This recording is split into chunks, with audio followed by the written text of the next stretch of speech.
नमस्कार मित्रांनो, महाराष्ट्राच्या राजकारणातून सर्वात मोठी आणि महत्त्वाची बातमी समोर येत आहे। रावसाहेब दानवेंना धक्का, जालन्यातून मोठी बातमी समोर।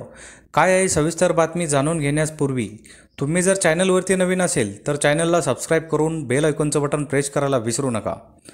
मित्रांनो, लोकसभा निवडणुकीची मतमोजणी सुरू आहे।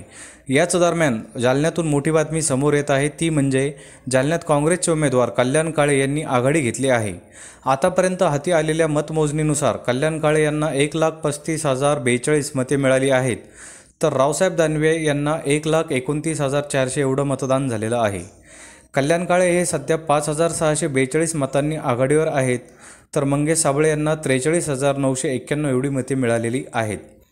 जालना लोकसभा निवडणुकीमध्ये यंदा मोठी चुरस पाहायला मिळाली।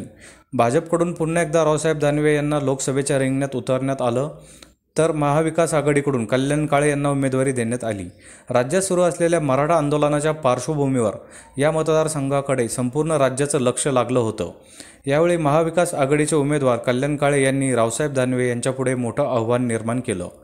राज्यात मराठा आरक्षण आंदोलनामुळे वातावरण चांगलंच तापलं होतं। जालन्यातील अंतरवली सराटी हे मराठा आंदोलनाचं केंद्र आहे।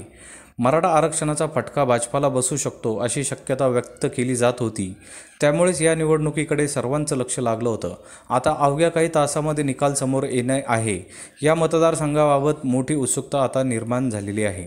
तर मित्रांनो, आपल्याला काय वाटतंय? रावसाहेब दानवे यांना मराठा आंदोलक मनोज जरांगे यांनी जे आंदोलन उभारलं होतं त्यामुळे फटका बसेल की रावसाहेब दानवे जालन्यातून पुन्हा निवडून येतील? याबद्दल आपली प्रतिक्रिया आम्हाला कमेंट बॉक्सच्या माध्यमातून नक्कीच कळवा।